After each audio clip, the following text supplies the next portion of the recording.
man is totally depraved. Some people say that, were you not ashamed to do that?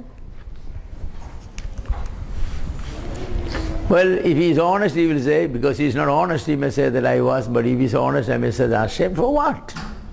That's what I wanted to do. Yeah. I once met a brother, he had the habit of borrowing money from everybody and not paying back. If he meet you anywhere and get 5 minutes to acquaint with you, then before you leave, can I get 200 rupees from you? I'll give you next week. I forgot to take my, purse or wallet, whatever he said that. So he will, talk so nice, he will give. And he will never pay it back. So he will ask people. So I one day asked him, I said, brother, you're not ashamed to borrow money like this and not pay back? He said, there was a time when I was ashamed. Now I have no shame to ask money to anybody. That's what he said. I have no shame. I can ask anybody. He said that I may meet somebody in the bus stop or railway station or somewhere for 1 minute, and I can ask him 5,000 or 10,000 or 5 rupees or whatever I have. My shame gone. I have no shame. See, that's what happens when you earlier said that when you do the wrong thing repeatedly, then it becomes so easy for you to commit that sin. So easy.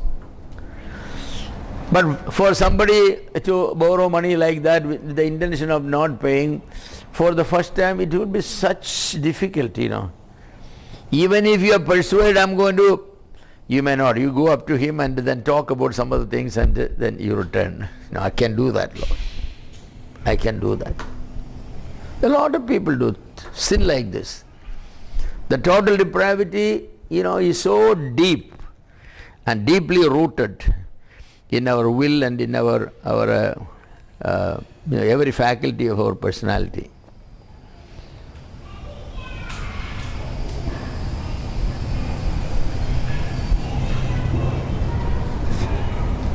In John chapter 8 verse 36, we read the statement, if the Son makes you free, you shall be free indeed. If the Son makes you free, then you shall be free. Because that freedom to do the right thing is not natural for us. God has to give it to us. How difficult it is to pray. How difficult it is to read Bible every day. But how easy it is to watch TV. For 3 hours or 4 hours, how easy it is to watch TV. But turn the TV off and take your Bible and go and read for 1 hour the Bible, how difficult it is. See? So the Son has to give you that freedom. Then only you will be free. It means that a fundamental work has to be done in your will and your emotion and in your affection and all, so that the tree slanted like this had to be pulled by an iron rope, and slowly turn a little bit here, so that every day you will little, and then one day you will harmonize with God completely. Then it's no more problem. Nobody has to tell you to, hey, you didn't pray today. You set the time, you will pray. Otherwise it's so difficult. Now watch people always. In my own life I have felt that. It was not easy to, pray regularly, keep all the hours and prayer and all that is not easy. And to read Bible. Now then has come a time it is so difficult not to read the Bible and pray. Because if it happens because of some situations, all day you are burdened by, I didn't read Bible today and get time to pray today. That thought will come at least 25, 50 times repeatedly. I didn't pray today. But otherwise what happens? That thought won't come. Our depravity is so terrible that to go to the opposite side, we need the help of the Holy Spirit. We need the help of the Lord Jesus Christ. That's why he said that you shall be free only when the Son makes you free. Otherwise, man is a slave to, his sin. The depravity is there. So practice it. Practice it. You will come to know that how terrible it's going to be. It's a big fight you have continuously. You'll experience that. So if the Son shall make you free, John 8:36, if the Son makes you free, ye shall be free indeed. It is like a car that is starting trouble. But once we have it started, it keeps going by itself. If it stops again, then somebody has to come and pull it. Yes. So I will say that good habits never stop it. Never stop it. If you stop it one day, the next day it will be difficult. You all know that if one Sunday you miss church going, the next Sunday it is more difficult to go to. If 2 or 3 Sundays in a row you miss, then next Sunday you are not going to go. It's so difficult for you to go. You have to make yourself forced to go. But every Sunday you keep going. That Sunday morning comes, you get ready because you know that's a natural thing for it to do. Otherwise it won't. So the sign of the backsliding is a person stop coming to the church. That's why immediately the first Sunday he didn't come. The elders need to go and meet him, encounter him, find out why he didn't come. He needs to be given the encouragement or the correction. Otherwise next Sunday he is going to go deeper, and then 2-3 Sundays he is gone from faith. He will say, I'm okay, I'm reading my Bible and I'm okay. Just didn't come to church. I'll come. He's never going to come.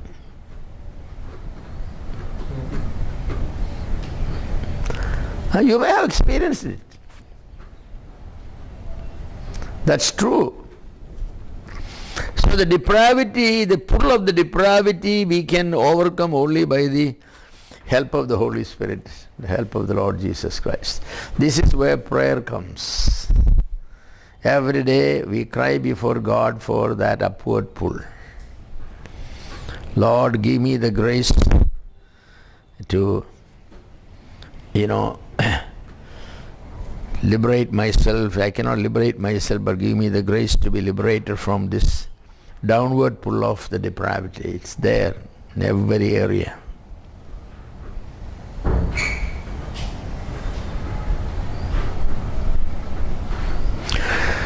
God will never,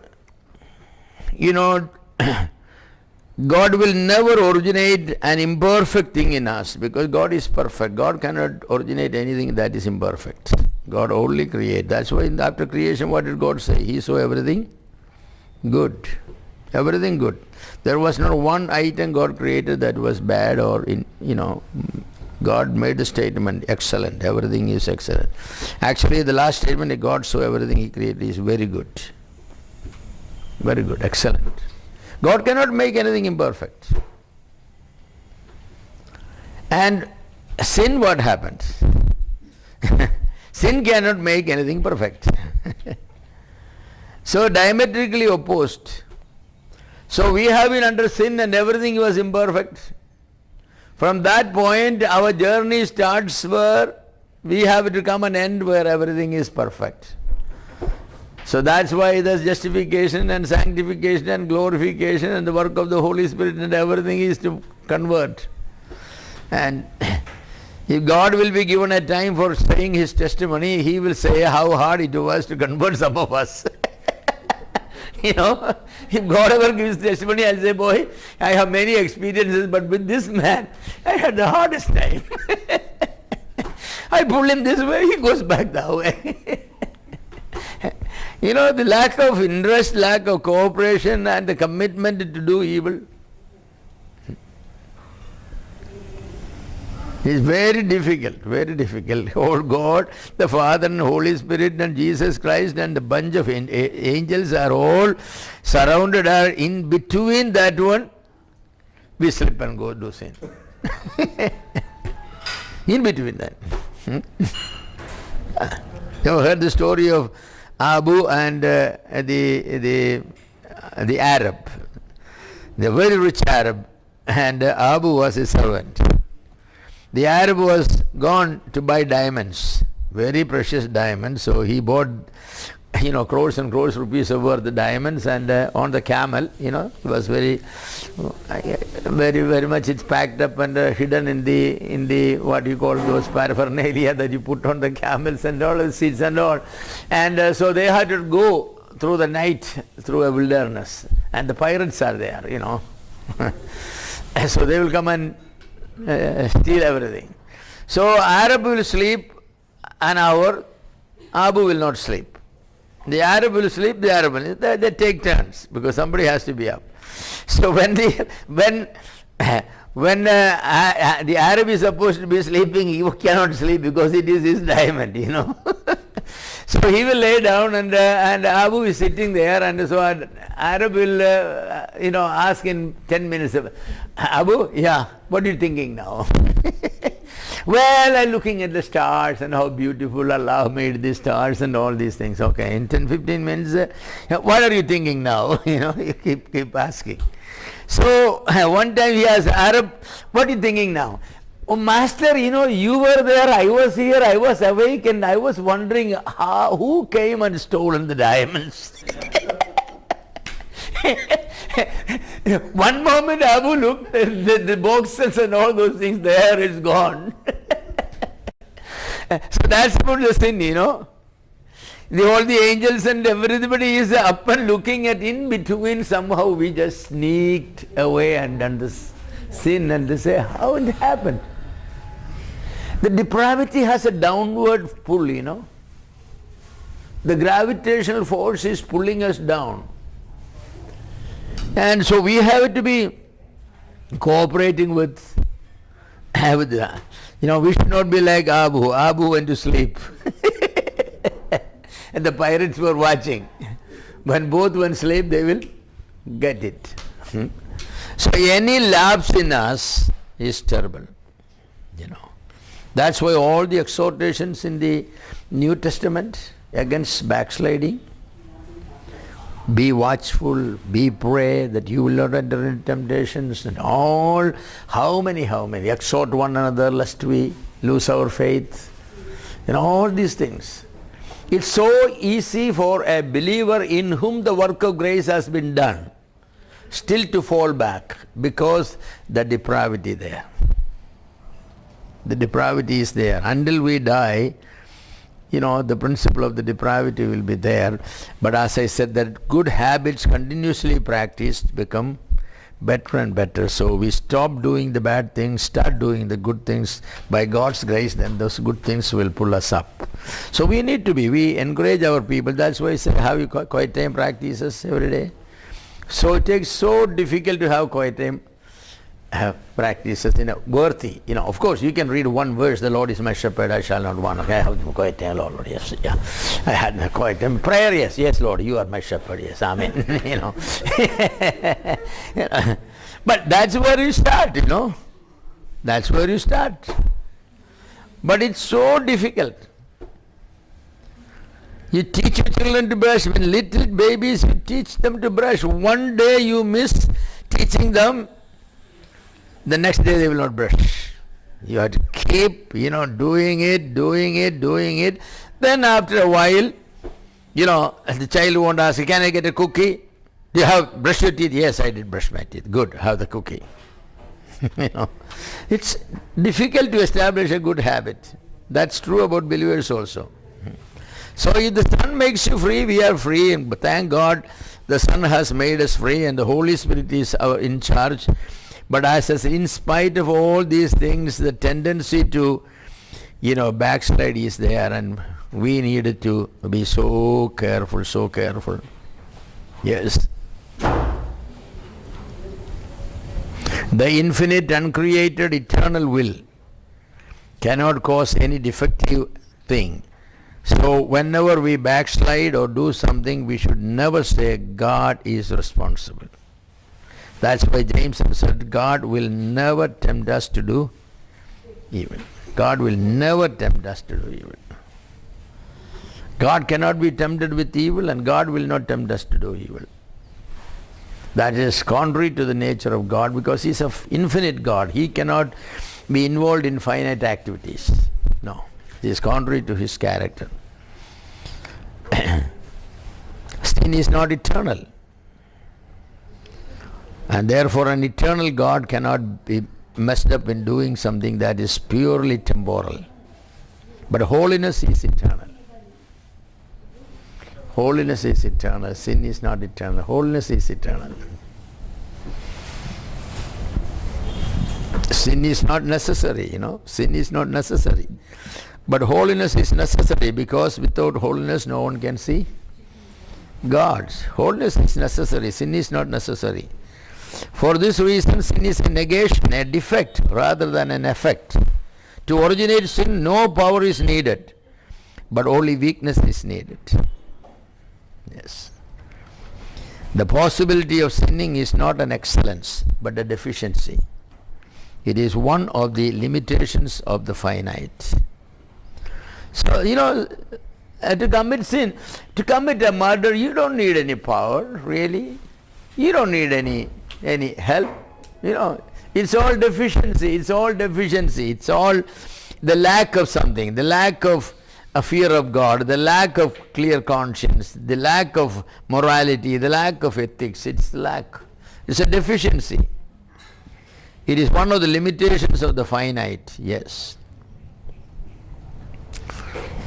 So, young people get together and sometimes they boast about their sins. Somebody say, I can smoke and put the smoke through my eyes.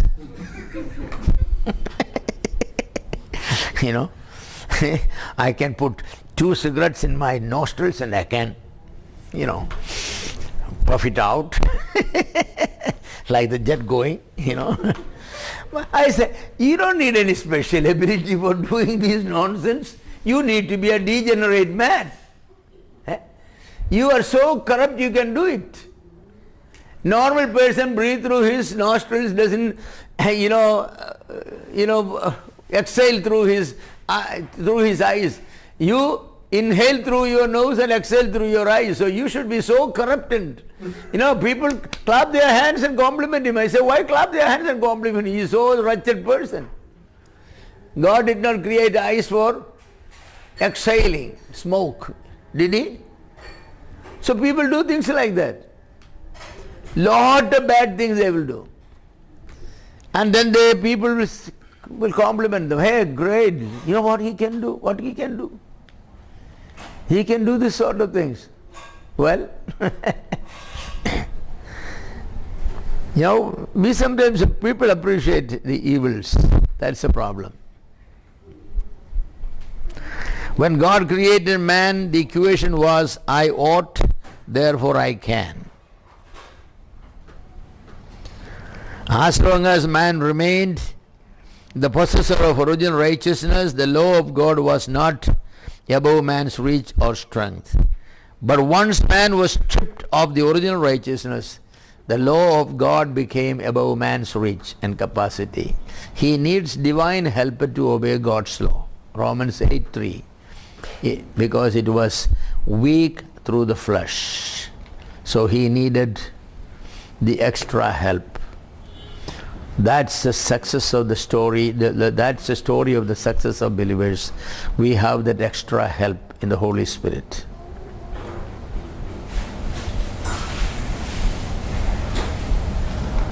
If God gave the man the commandment not to eat after man became a sinner, the commandment would have been a mockery. For it was given to a being already inclined to sinfulness. But the commandment was given to a moral being inclined to holiness, and created with the true knowledge and true righteousness and true holiness. Therefore, thou shalt not eat was a good command, a right command. Man had the ability not to eat that fruit. It was a choice he made. It was an abuse of the freedom. It was a misuse of his ability that he had done. And that's what we all do. Today, whatever commandment God has given to us, we have the ability to obey them because we have the Holy Spirit. Pray without ceasing, we have the ability to do. Be angry but sin not. We have the ability to obey that one. Love one another. We have the ability to obey that. Yes, overcome evil with good. We have the ability to do that. Any commandment given to believers, the believers have the ability to do it. Otherwise God would not have given that. But we may sometimes need the help of the Holy Spirit, and the Holy Spirit is already given. God's Spirit is with us. And with the help of the Holy Spirit we can do it. But Holy Spirit will not do it for us. We have to do it with the help of the Holy Spirit. Yes. This is where God extends His hands of help. Man says, no. Come on, I'll hold you. No. Man would like to hold God's hand. Well, God says, you cannot hold my hand and lead me. If the father and child walks, who will hold whom? The child will hold the father, or the father will hold the child? Hold the child. Otherwise no meaning. Right? Yeah. Otherwise no meaning. Because if the child is holding the father, the security depends upon the child. So all that we have to do is, yes, God, hold my hand, here mine, help me. That's all. But we are often not willing to do that. Yeah. Yeah, sometimes we feel, one day it was raining very heavy and thunder and lightning were going on. A 5-year-old child and father, because of the frequent peals of lightning and thunders, they were, it was, they lay down to sleep, father and son, and the father kind of held, when the lightning was going, held the son little closer. So the son asked, Daddy, don't afraid, I'll hold you. Don't afraid, I'll hold you. The father was holding the child, thinking the child will be afraid of, but the child thought that the father is holding because he is very afraid. Sometimes God is holding us because of our depravity and not, but sometimes we think that we are holding God because, God cannot survive himself. No, God can. God doesn't need anybody's help. No help, Sometimes we put offerings, thinking that poor God, he is hungry, so let him have some money to buy food. God says, He says, I don't need you any help. I owe the cattle on 1,000 hills, so if I am hungry, I am not coming to you and ask you. So we say that we are giving to God. Actually, we cannot give to God because God is going to take it. We are giving because on the human level there are needs that are to be met. And God has made it a principle that God's needs must be met through, these needs must be met God's people. That's why. But some people think that they are giving to, poor God, And we know that they think poor God because how much they give. When poor people come to our home, if a rich man comes for any collection, how much we will give? When a rich man comes, he is having a project or something, he comes and we are collecting, we want this project, 100 crores rupees, so we came, do what you can. You won't give 5 rupees. Even if you don't have, the fact that they came to your home is a privilege, thinking because they consider you a rich man. So you will give a decent, something.